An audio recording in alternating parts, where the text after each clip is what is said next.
Good afternoon, everyone. My name is Tom Fiedler.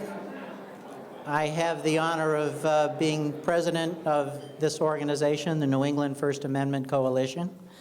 I want to thank all of you for coming and supporting what we're doing here today and honoring some very special people for doing some extraordinary work.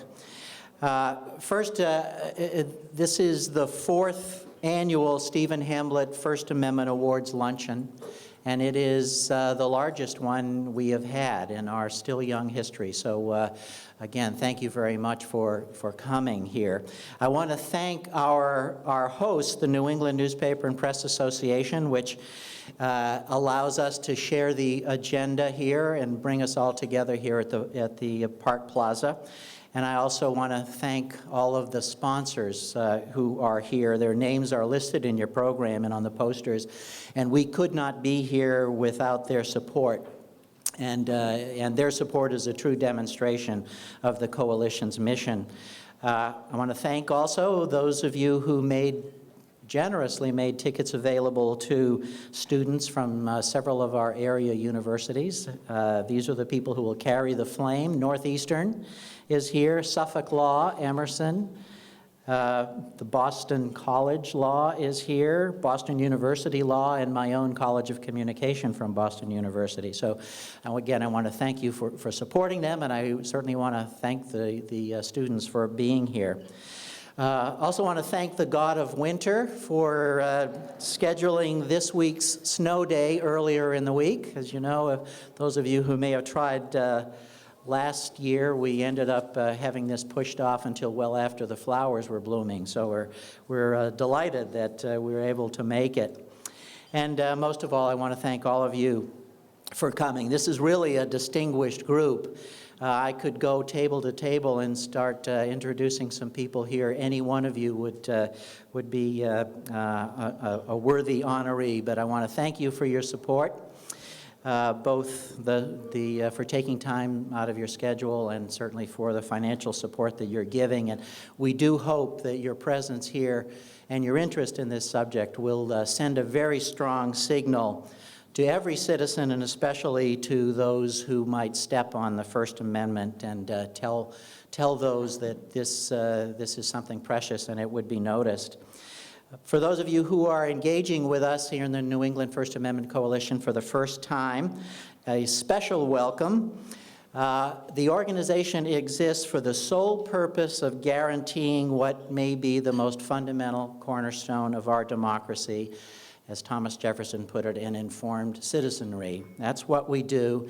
That cannot happen if government is walled off from the people or its activities are hidden from them by ill-advised laws or ill-advised practices or ill-advised policies. So that's our mission. As defenders of the public's right to know, we're here today to honor 3 people who exemplify that mission. So again, I want to thank you for coming.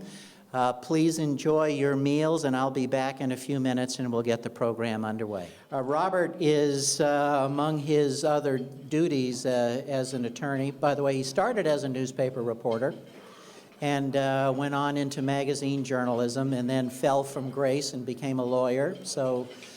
But we appreciate having him, and he serves as the outside general counsel of the New England Newspaper and Press Association, the New England First Amendment Coalition, and does also advising for a number of organizations, including the Student Press Law Center and the New England First Amendment Center. He chairs Prince LaBelle's Media and Intellectual Property Practice Group, and his area of expertise is in libel, access privacy, reporter's privilege, copyright, and trademark infringement, among others. He's a graduate of Wesleyan and Harvard Law School, and he is listed among the best lawyers in America, which we're privileged to have Robert on our board and presenting the first of our awards. Robert.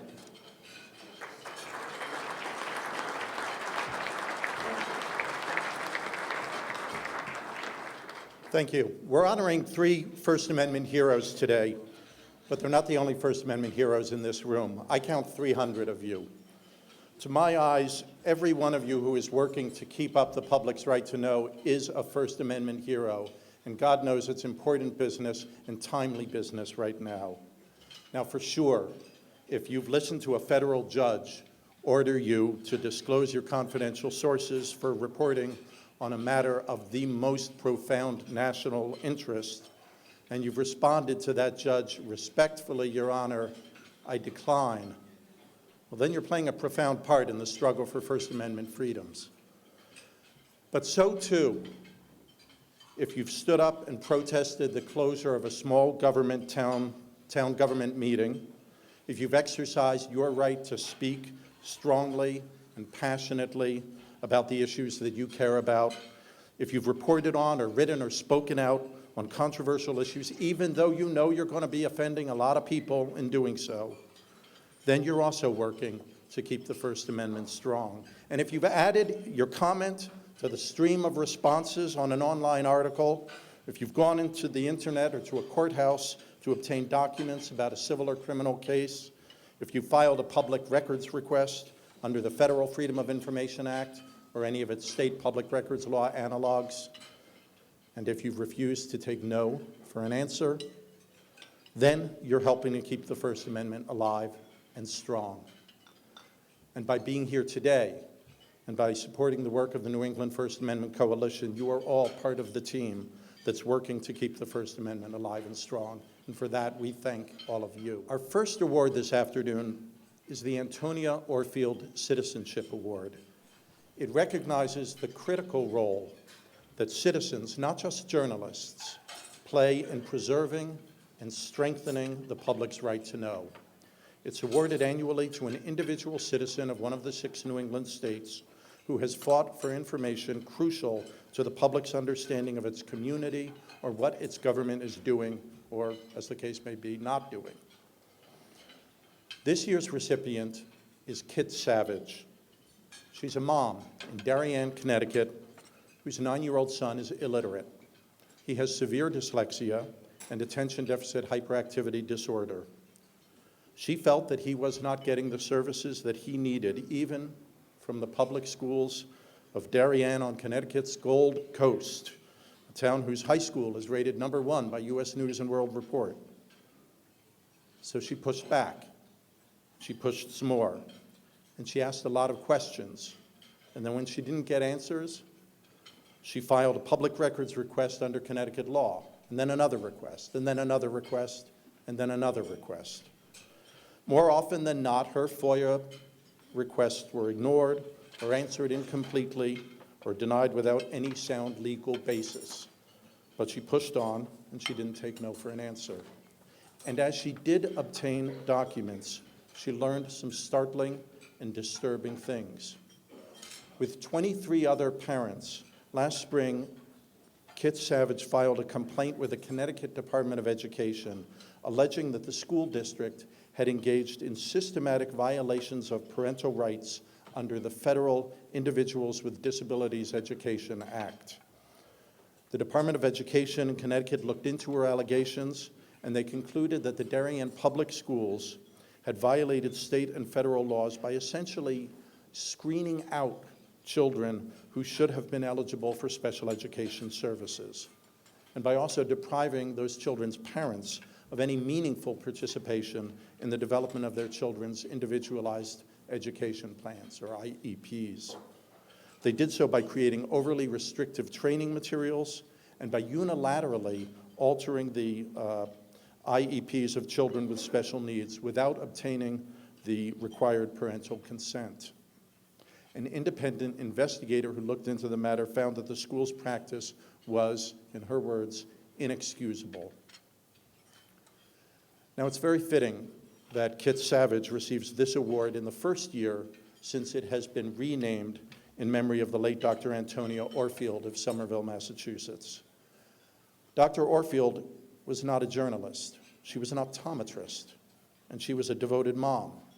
And she was an active citizen who worked to improve the public schools in Chicago and in Washington, D.C. And like Kit Savage, her own advocacy had a tie to children and to learning and learning differences. Early in her career, she operated a vision clinic at Mather Elementary School in Dorchester.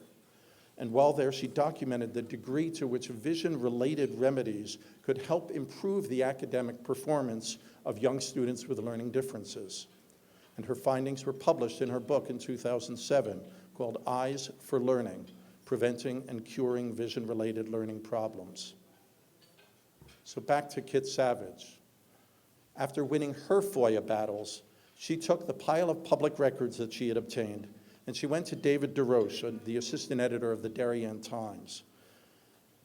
I imagine that James Risen would be one of the first to agree with me that even the best reporter is nothing without his or her sources.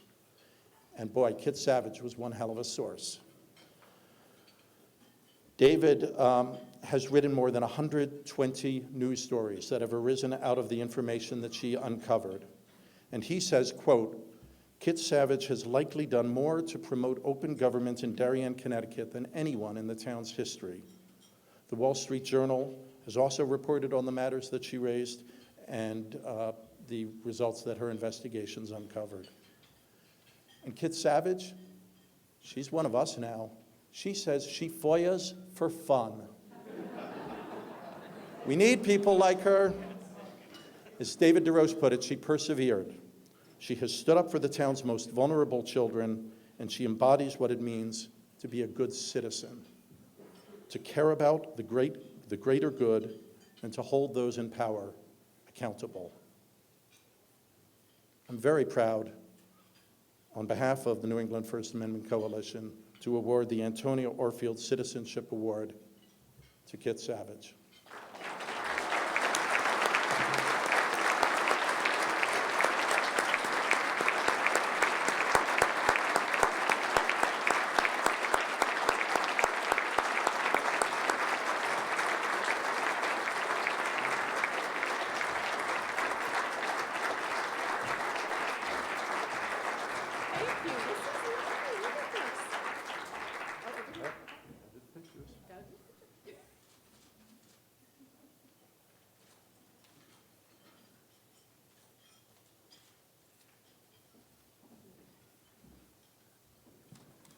Now I turn it over to Kit Savage. Thank you very much. I'm a little nervous. Didn't expect all this, but I do FOIA for fun. It's a hobby now. But I want to thank the New England First Amendment Coalition for the Antonia Orfield Citizenship Award. I am honored to sit with the close friends and family of Ms. Orfield and hear how she helped children overcome their vision issues to learn to read. This award could not come at a better time to have my efforts recognized because of the troubled climate for parents of children with disabilities in my town of Darien. I am the parent of 2 children with disabilities. I try to stay a grounded realist because I know my children are amazing and bright, though they are also challenged. I am fortunate because my children's disabilities did not impair their intellect. They both have the cognitive ability with specialized services to perform at the same level as their non-disabled peers. I know my reputation as a problem parent in the school started there. I do not accept that my children cannot close the gap with their classmates.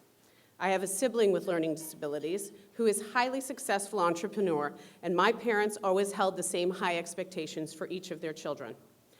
This story that I can share is far too detailed for the 5 minutes I have for you now, but I can share the results that the State Department investigation had 2 scathing reports, that an independent investigation by a nationally respected expert in civil rights, Sue Gam, confirmed every allegation made in the parents' petition was accurate. The report confirmed 30 areas of violations of state and federal laws and pervasive issues throughout the school system. I can confirm that the superintendent, the director of special education, and the assistant director of special education have all resigned to avoid any serious consequences for themselves. I can tell you that many children's services that were illegally removed, we found evidence in the administration's intent to do so by using FERPA and FOIA. Without freedom of information, I doubt we would have achieved any of the above. That the town has been forced to initiate an audit of the $2 million that Darien Public Schools received in federal funding for their excess cost reimbursement applications. These applications are in question because when schools knowingly strip services from children's legal IEPs, there is evidence that there are discrepancies in cost accounting which may uncover fraudulence in the submissions sent to the state. That despite the Board of Ed hiring a cadre of educational experts, the battle for civil rights across Darien continues because few, if any, of those recommendations have reached our children. This is fundamentally a story about civil rights war being waged in Darien schools, but parents across the country have contacted us with similar suspicions about their schools and their communities. Our story, as you've heard, involves violations of laws, child abuse, petty local politics, corruption, lies, money, discrimination, retaliation towards parents and good teachers, and potential misappropriation of federal funds. That's just getting started. And who other than the parents are concerned for our children? There are close to 600 children with disabilities in the Darien Public Schools, and systemic failures affect every child. At the heart of the story is a brave group of 23 parents who recognized they were being blocked from working with their schools, and we united and filed a petition to stop them. Parents all send their kids to school with the same hopes, that their child will learn, make friends, show academic progress every year. These hopes are the same for parents of children with disabilities. But what we know is that for our children, we follow a different, perhaps slower path because they have disabilities. In the early years, most of us are jumping hurdle after hurdle to identify and treat whatever challenges we can that impact our child. And generally speaking, we take on this job quietly and in the privacy of our homes. Parents of non-disabled children receive their report cards 3 times a year and meet with their teachers to see how their children are progressing. I'm not minimizing that there are challenging issues for all parents with their child's school experience, but I did want to give you a picture of what it might be like to be a parent of a child with disabilities, because by school age, we are already used to a far different kind of report card. On our own, parents seek help for their children who are not developing typically, and we live in an area, as he mentioned, in Fairfield County, where we have access to world-class experts in childhood disabilities. So our report cards that we carry with us about our children include evaluations from neurologists, therapists, developmental pediatrician, and experts like those at Children's Hospital of Boston and Yale University, and this happens all before they exit elementary school. These medical professionals told us that in order to help our child, we needed to share the private details of their disabilities with the schools because the schools know how to teach disabled children.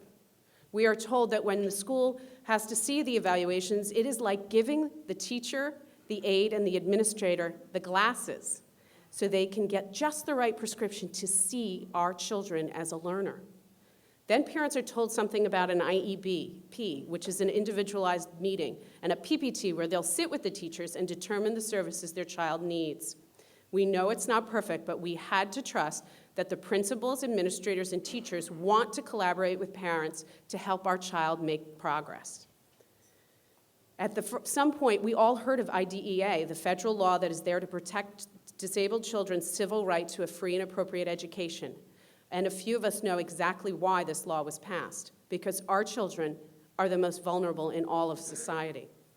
And we believed our children's educational needs would be treated with the same respect as their non-disabled peers, and that we would be seen as compassionate parents, just like any other in the school system.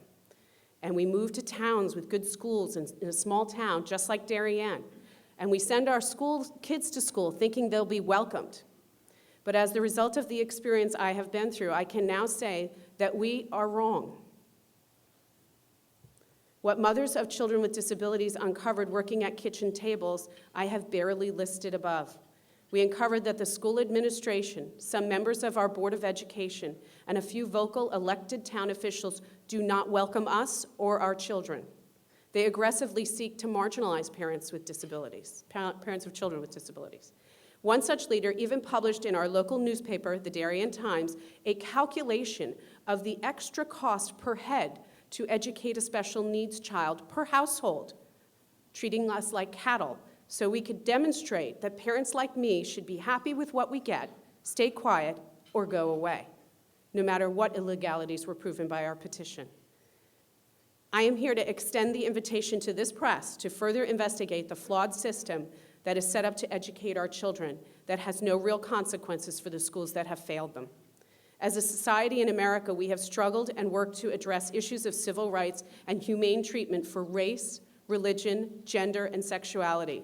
But there is a tacit acceptance that discrimination against children with disabilities is almost tolerable. It is a largely ignored frontier by the media.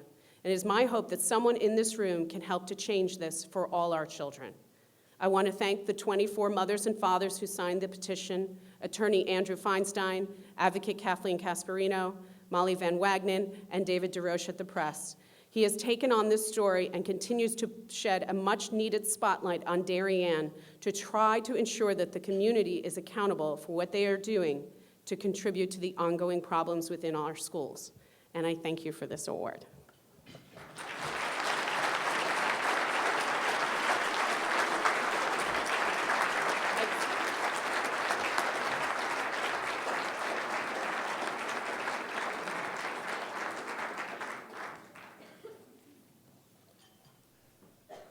The Freedom of Information Award goes annually to a New England journalist or media institution for a body of work from the past calendar year that protects or advances the public's right to know under federal or state law. This year's award goes very deservedly to Brent Curtis and the Rutland Herald. They engaged in hard-nosed reporting and backed it up with a willingness to take on what was a really tough legal battle against the city of Rutland and its police union. And then they exposed a pornography scandal taking place within the police department of the city itself. It began when Brent, who is a reporter for the Herald, requested records of the police department's internal investigations about a detective sergeant and a animal control officer who were alleged to have viewed pornographic material on their work computers. Now, as anyone who will guess who has ever filed a public records request for documents about an internal affairs investigation of the police department, those requests were summarily denied. But the Rutland Herald decided not to let it go then and there. You know, these are economically hard times for this industry. I don't need to tell the people assembled in this room about that. The money and time that goes into litigation is money that can't be spent on reporting, that can't be spent on increasing the salaries of your overworked reporters, and it can be a huge time suck for the newspaper involved, an already overworked organization. But the Herald and Brent Curtis decided it was worth it, and they kept their eyes on the prize. They remembered what they got into this profession for.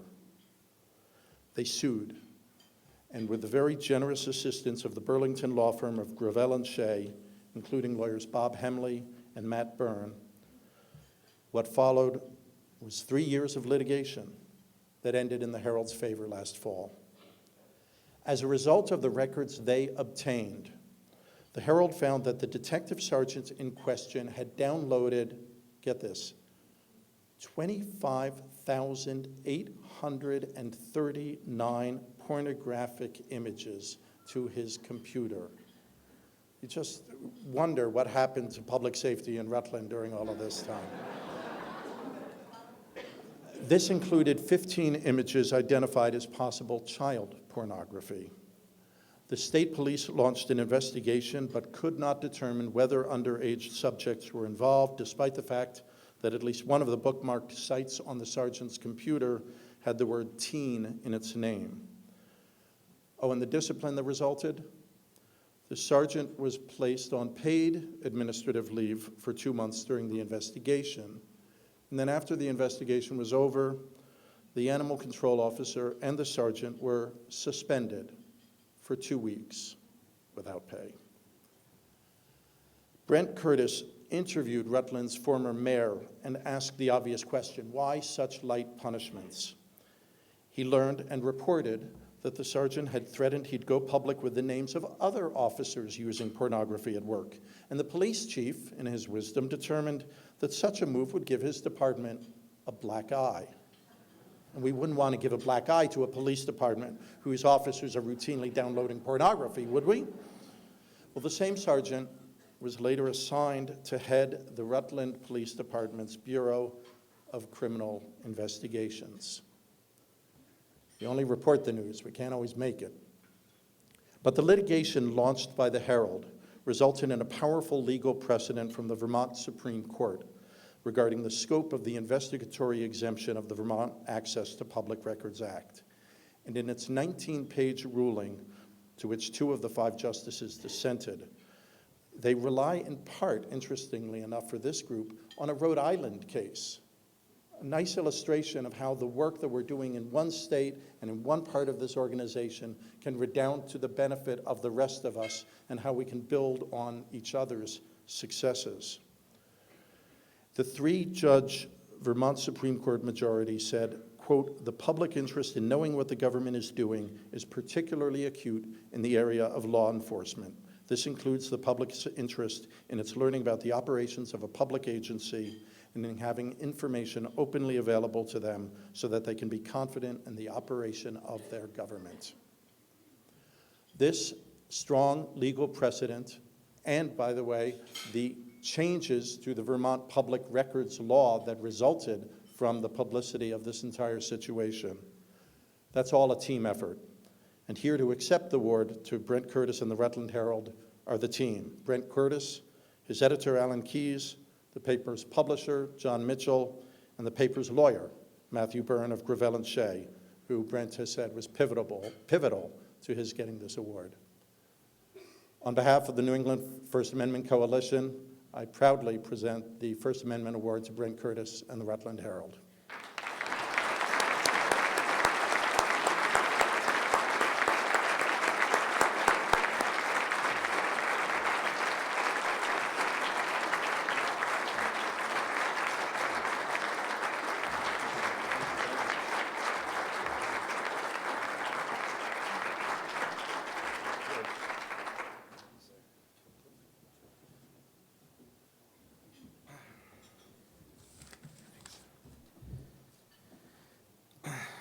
Wow. Thank you all for being here today. I am also a little bit nervous. I'm not used to being in the front of these kind of things. And to add to the level of difficulty for myself, I hand wrote my speech, so not all the pauses are going to be dramatic.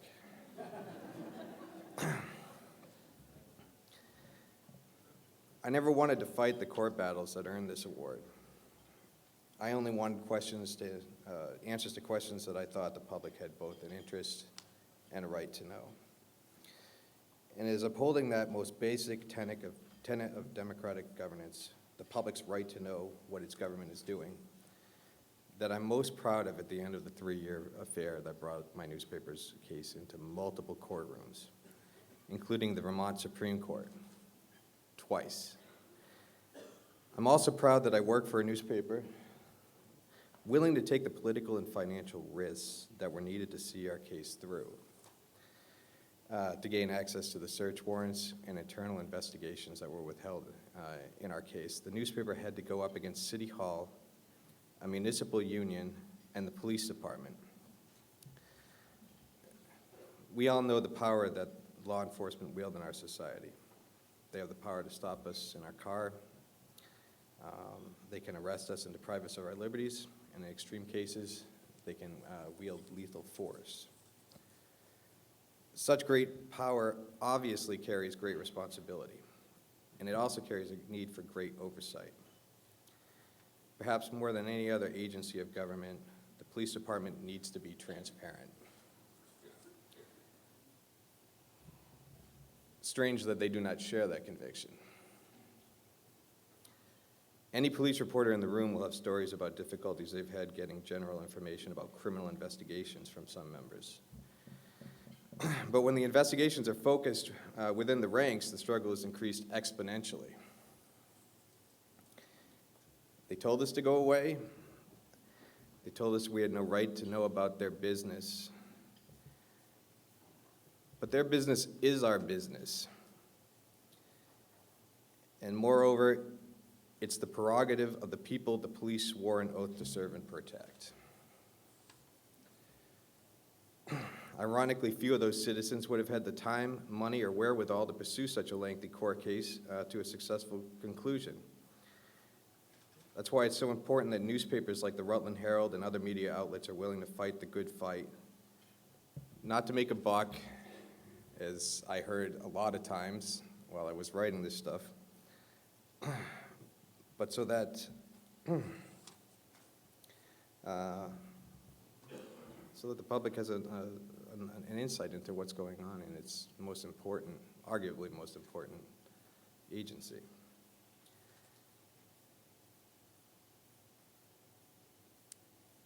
I would argue that it's a newspaper's journalism's most noble attribute to serve as the champions of free speech and to be truth seekers who are constantly working to shine a light into the dark and often dirty veils of government. In conclusion, I'd like to thank the New England First Amendment Center for honoring me and the Rutland Herald with this award. I'd like to thank our legal team of Gravel and Shea, who I guess if they hadn't been so good at their job, I would probably not be here today. And I'd like to thank some of the, actually I can't thank enough people, they're not all here with me today, but up here on the stage with me, my editor, Alan Keyes, my publisher, John Mitchell.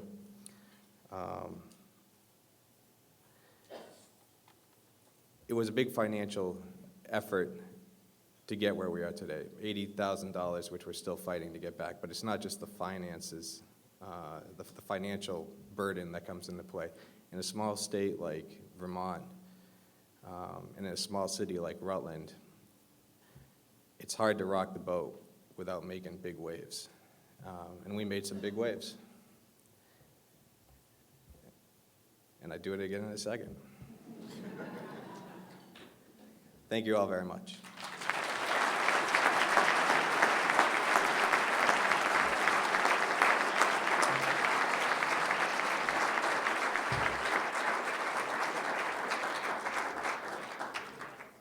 Now to introduce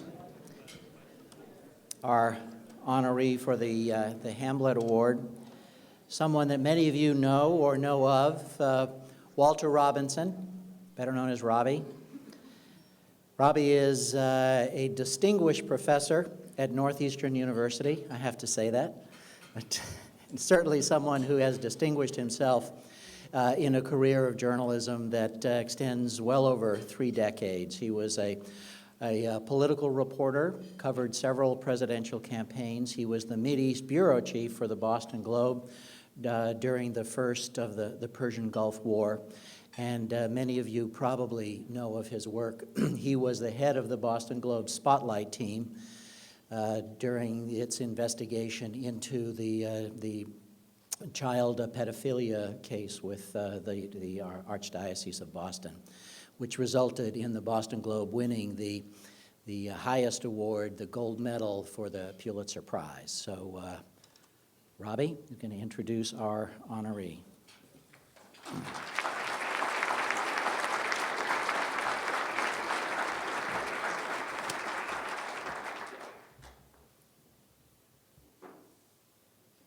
So much for the old adage that reporters like children should be seen and not heard. Thank you all for being here today and for what you had to do to get here. You had to go outdoors. As Tom mentioned, last year a blizzard kicked this event well into April. But this year we've caught it just right. We have a sunny but maybe narrow respite between snowstorms, and we have Jim Risen here. There is no one anywhere on the vast landscape of American journalism who merits this award more than you do. Your willingness, if need be, to forego your own freedom in defense of ours is breathtaking for the courage it took.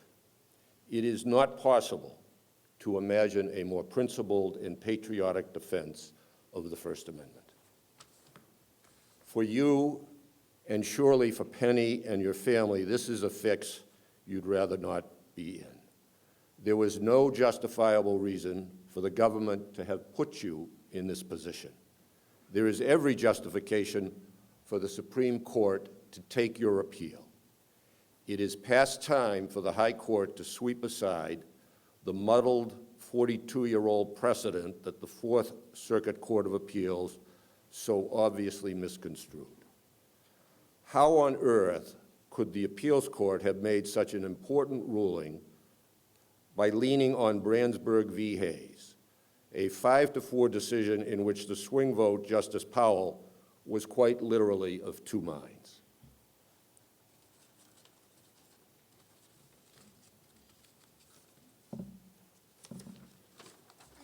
As most of you know, in 2006, Jim shared the Pulitzer Prize with Eric Lichtblau for his exceptional reporting on a secret and illegal and warrant-free government surveillance program aimed at American citizens. To say that those stories were prescient is a gross understatement. No one handed them a thumb drive with all the documents. Those stories were excavated, a thread pulled at gingerly, a shovel at a time here, a teaspoon there, by tenacious and resourceful reporters of such integrity that their sources in the national security arena trusted them implicitly. Well, that was then, and this is now. Since 2009, we have had a constitutional law scholar in the Oval Office. And, it turns out, a vice president who is so mindful of the First Amendment and what it represents that 2 months ago, he chastised the Chinese government about its intimidation of reporters. It is, as some of you know, not often that Joe Biden speaks in simple declarative sentences that are not subject to misinterpretation. But in his message about what he said to the Chinese, he could not have been clearer. Here is what Joe Biden said. Innovation thrives where people breathe freely, speak freely, are able to challenge orthodoxy, where newspapers can report the truth without fear of consequences. Yet this administration has made American reporters fearful of the consequences of their work. It has bullied journalists with leak investigations. It has secretly monitored their phone calls and emails. It has issued grand jury subpoenas, and it has even made allegations that good reporting in the public interest amounts to espionage. Yes, the Justice Department has backed off, sort of, though they have done nothing to put a stop to the persecution of Jim Rising. These intimidating tactics have sealed the lips of hundreds of government officials, those who know the truth about decisions that could cost and have cost countless American lives, and about programs that, we now know for a certainty, have severely undermined the civil liberties of all Americans. Without a major course correction, how long will it be until in areas of national security, the only news we will get is what the White House says is news? This is awards season for journalists. The week after next, Pulitzer Prize jurors will gather at Columbia University to comb through hundreds of submissions in the 14 journalism categories. Most all of the entries are extraordinary for their reporting, writing, and commentary. Work that is done and published in the public interest, reporting that rights wrongs, that holds public and private institutions accountable, that strives to infuse democracy with the oxygen without which it cannot be sustained. It is the best journalism in the world. But it is a reminder that most of the important journalism that is done day in and day out anywhere would not be possible but for the freedoms that we are reminded today we should never take for granted. It is for that reminder, Jim, and for your extraordinary selflessness and courage in defense of the First Amendment, that the New England First Amendment Coalition is proud to present you with the 2014 Stephen Hamblett First Amendment Award. Before the award is presented, we are grateful today that Jill Abramson, the executive editor of The Times, could be here with us. And we've asked Jill to share her thoughts before the award presentation. Jill, thank you.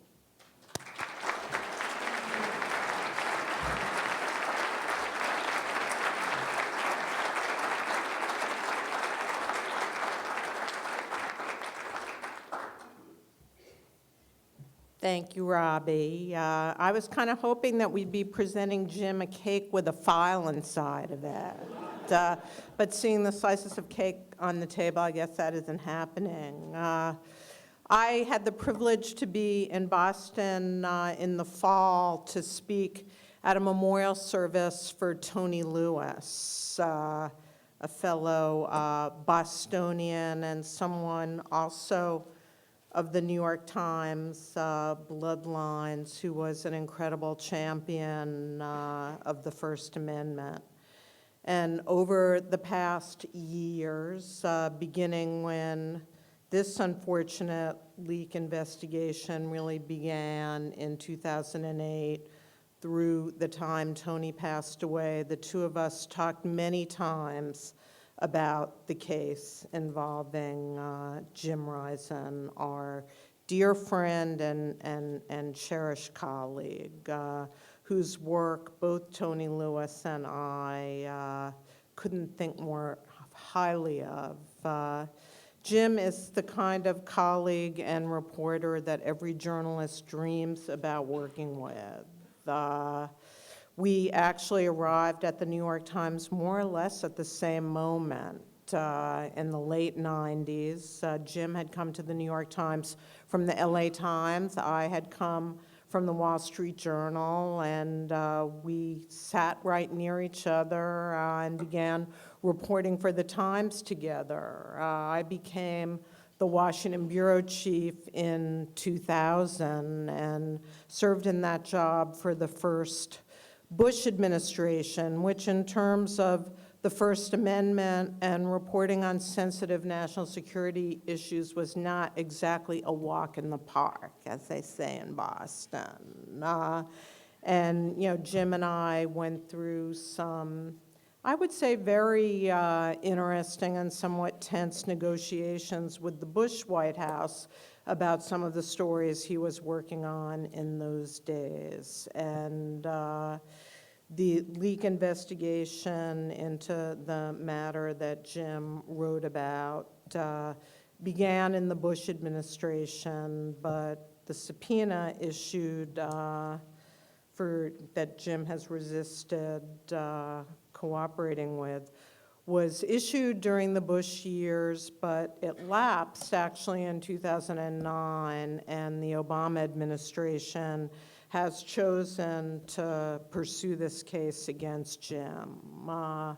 In both cases, the aim was to put a chill on the kind of exemplary reporting that Jim Risen and his colleagues in the Washington Bureau of the New York Times and at other news organizations do to keep the vital work to keep the public informed. And Bob Kaiser, who used to be the managing editor of the Washington Post, years ago said something that I think bears worth repeating today, that if a war on terror is being waged in the name of the citizens of this country, doesn't the public have a right to be informed about what is involved in it? I just think that's vital. That's the kind of work that Jim does.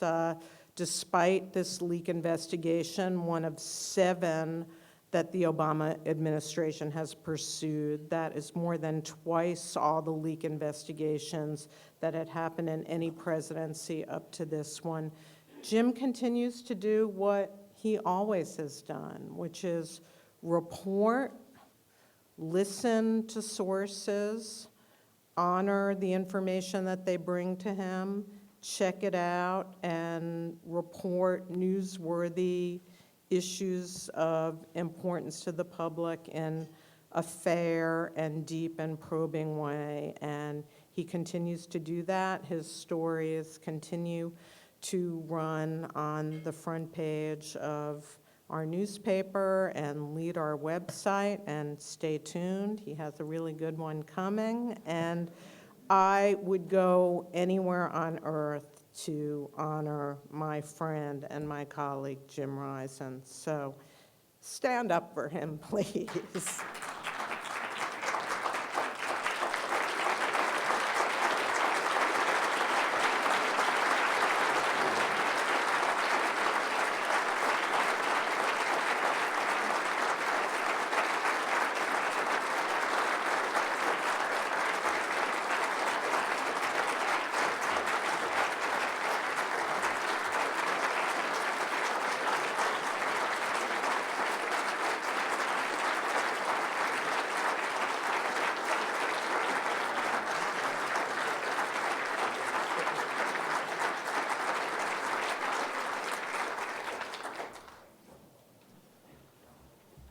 Wow, well, I don't know if I deserve any of that, but thank you very much. Thank you, Jill. That was really kind remarks. And Robbie, thank you very much. I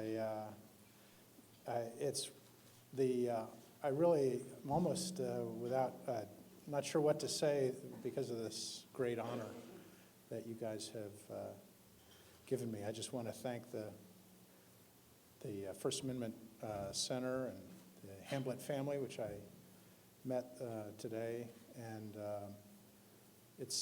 I feel like I'm coming home because my first job, the first time I ever got paid to be a reporter was as a campus stringer for the Providence Journal when I was a student at Brown. And I don't think I wrote anything worthwhile, but it was the first time I really got hooked on being a newspaper reporter. And so I wanted to thank everyone here.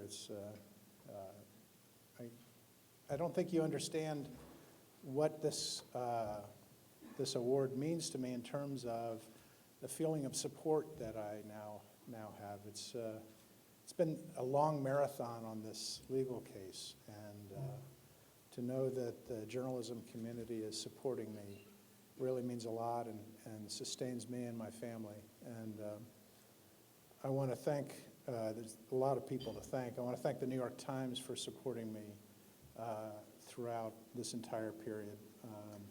It's been a long haul, and sometimes, I think as Jill knows, it makes it difficult sometimes to keep developing sources and getting stories and everything. But I just want to thank Jill and everyone else at the Times for their support. And last but not least, I want to thank my wife, Penny, and my family that has stood by me during this whole time period. And Penny is a journalist we met in journalism school, and she understands a lot of what I've been going through. It's meant a lot to me. So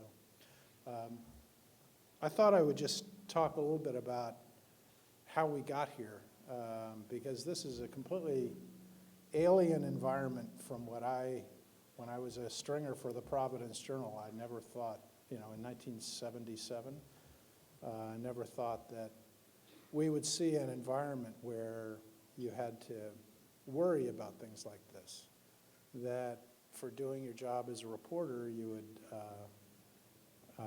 be called a traitor and end up in jail. You always thought that was what happened in Russia or in China or someplace like that. And so I've thought a lot about, what really changed in our profession or in the country or politically or in the government. And I think, if you don't mind, I'll go through a little bit of what I think has happened and what we in the profession can do about it. I think when I first started working in newspapers in the late 70s, we were still in a kind of, the nation was still in kind of an era of reform. It was kind of a second progressive era. I think the post-Watergate period was kind of a golden age for oversight and for the push for transparency in government, and the role of journalism was seen as a positive in society after Woodward and Bernstein.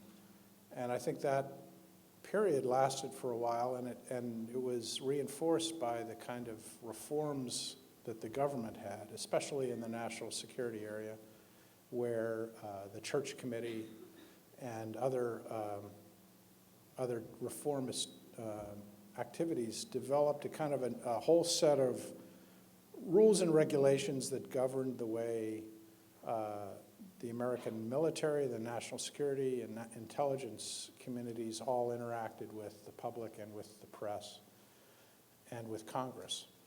And you developed new oversight by Congress of the intelligence community, which had never happened before in any real sense. And that period, that kind of new structure, reformist structure that led to much improved newspaper and media coverage of intelligence and national security throughout the late 70s and 80s and 90s, really was still in place, I think, and was active. When I first started covering the CIA in 1995 for the Los Angeles Times in Washington, I remember my first few encounters with the CIA. It was, I guess you would now look back and realize it was a peacetime CIA, and the agency had developed a kind of an understanding between the press and the CIA and the other intelligence agencies. They would get upset when you found something out, and they would, the press office of the CIA would complain the fact that you had found something out, and then after a few minutes of complaining, they would start to cooperate with you and talk to you about, whatever it was that you were working on, and they would eventually, after several rounds of complaining phone calls, they would arrange for interviews with top officials in order to flesh out the details and make sure you had a good understanding from their point of view of whatever it was that you were writing about. And that was kind of and then after the story would come out, and there would be, the agreement was usually that you wouldn't identify the fact that the CIA had helped you or had talked to you or had, or arranged for interviews with senior officials. Then when the story came out, they would, tell other reporters, I don't know where that story came from, that was terrible. And then they would go on television and say, it's awful that this kind of journalism is happening. But that was like, it was kind of like Casablanca, we were shocked that gambling's going on. And that was kind of the state of play when I first started covering the CIA. They would occasionally have leak investigations, but back then in the 90s, a leak investigation, at least as far as I could ever tell, involved somebody at the CIA telling the lawyer for the CIA, I'm really upset that story ran. Can you do something about it? And the lawyer would say, yeah, sure. And they would send a memo around, and they would ask everybody, did you talk to that reporter? And they would say, no. And then that would be the end of the leak investigation. And so there was this long period, maybe 30-year period, where there was a kind of a weird understanding between the press and the government over national security reporting, where we would report as aggressively as possible. They would try to work with us within reason. They would complain about certain things. But even when there were stories that they really disliked and really were upset about, they would never, go to the mats. They would never begin these really aggressive actions against reporters. I believe that now what we're seeing is part of the larger post 9/11 political climate that has changed America. And I think we're now into the second decade of the transformation of our culture in ways that none of us want to really acknowledge. Because it's so depressing and ugly to think about how much the United States has changed since 9/11 because of our fixation and obsession with the threat or supposed threat of terrorism. I think that we have allowed ourselves to become a security state in ways that none of us, looking back, recognize because it's happened so incrementally and gradually. I think what this is part of that. What's happened is that beginning with the Valerie Plame investigation in, I think it was 2004, in which another New York Times reporter was caught up, Judy Miller, the government began to subpoena reporters for the first time in a meaningful way. If you remember that case, it was a very convoluted case. But in the end, the Justice Department and the Bush administration brought in a special prosecutor who had independent powers separate from the Attorney General, which allowed him to subpoena reporters without getting the Attorney General's approval. And Patrick Fitzgerald, who was that special prosecutor, began subpoenaing reporters all over Washington to talk to them about who leaked Valerie Plame's identity. I think that case and Fitzgerald's role changed that 30-year understanding that had been in existence between the press and the government, and led to, and it actually created, Fitzgerald became kind of a hero within the legal community and within the Justice Department. And then I think after that, within the Justice Department, there's lots of prosecutors who now want to become the next Pat Fitzgerald and get a whistleblower or reporter scalp onto their belt. But I think what then that led to, it kind of broke as I said, broke the seal on this agreement. And at the same time, the climate in the United States had changed to such a degree that there was a belief that a lot of people were willing to believe that when the government would say that reporting on the war on terror or revealing certain aspects of the war on terror was somehow disloyal, was somehow an act of treason, or that it was somehow damaging national security. And that became the mantra both first of the Bush administration and then of the Obama administration. And I think the only great surprise is that there was so little change from the Bush administration to the Obama administration. My case began in 2008 when I was first subpoenaed, and the judge in this case in Virginia, in Alexandria, Virginia, named Brinkema, clearly, she never said this, but it was clear she thought that this case was going to end after the presidential election. And there were a whole series of, I won't bore you with all the details, but there was a whole series of legal actions throughout 2008 in which it became obvious, at least to me, that the judge was playing for time and waiting to see who was going to be the new president, what was going to happen, because she didn't want to deal with this political hot potato. And so in the summer of 2009, after Obama had been elected and Eric Holder was Attorney General, she issued this very brief notice to my lawyers. It was like a year and a half after I'd first been subpoenaed. She issued a little notice that said, my clerk informs me that the grand jury in this case has now expired. And I assume that means that this subpoena is now moot. And what she was doing was inviting the Obama administration to quietly drop this case. And instead, the Obama administration replied immediately, saying, no, we don't want to drop this case. We want to renew this subpoena. And ever since, they have been just as aggressive, if not more aggressive on this case, and in other leak investigations than the Bush administration was. And that's been the great mystery, I think, to a lot of people about why the Obama administration has taken the attitude towards the press in general that they have.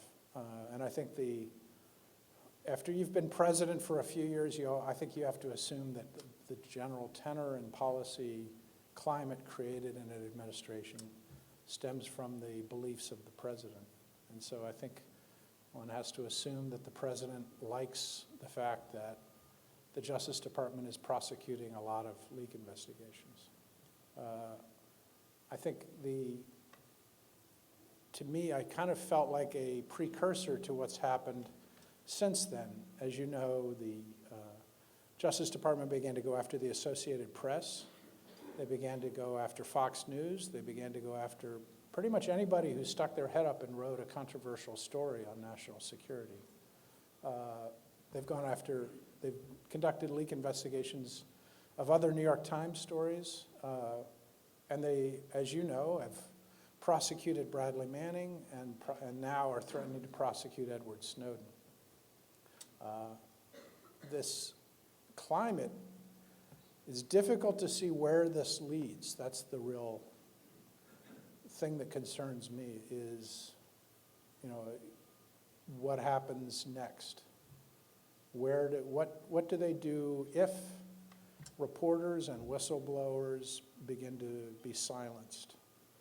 And where are the limits that the Obama administration wants to place? And what I think they really want, and what I think every administration dreams of, but this administration is now in the process of trying to achieve, is they want to create narrow pathways for reporting, acceptable reporting in Washington. They want to create kind of an interstate highway where you can drive acceptable newspaper stories or television broadcasts, but you can't go off to the side in either direction. And I think that is kind of the goal, is to limit the awareness of the public about national security issues. One of my friends and colleagues, Dana Priest, has said frequently that the war on terror is the first real classified war. It's the first war that the entire war has been conducted in secret and in classified manner. And if you think back to 2001, and I've had this mental exercise with myself several times, and it's difficult to think of something that doesn't fit into this. I think it's difficult to think of any major aspect of the global war on terror that wasn't first disclosed in the media. In other words, the government has not disclosed any significant action or activity or operation first. I think about one of the first things that comes to mind in my mind is the predator, the armed predator. That has become such a commonplace thought about among us today and the government now talks about it freely.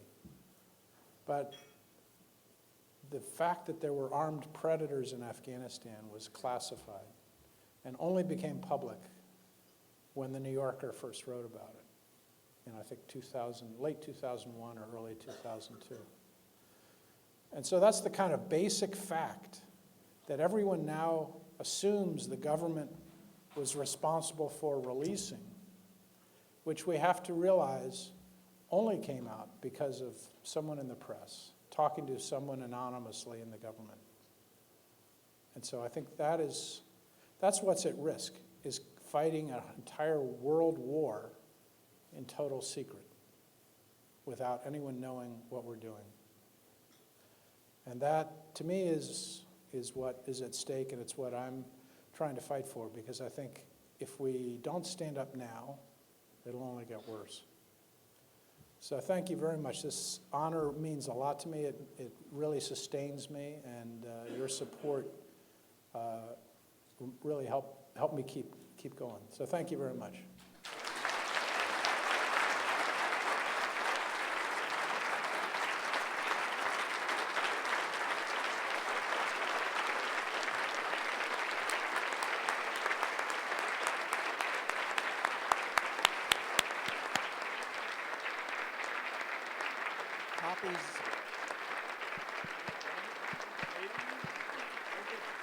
Copies of Jim's book are on sale at the NEMPA desk if you want to see the story behind this story.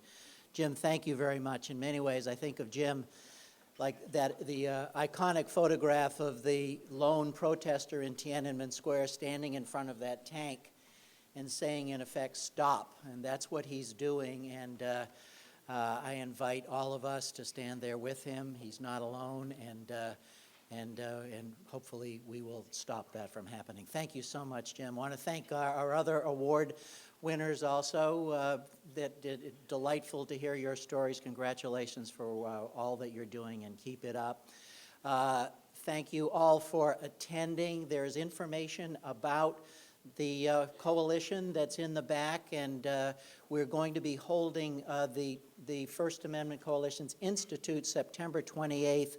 And we invite reporters to apply. This is a 3-day workshop where we work primarily with the younger reporters on how to take advantage of the laws that are here to ensure, again, which our mission of transparency and openness in government. So if you're interested in that, please apply.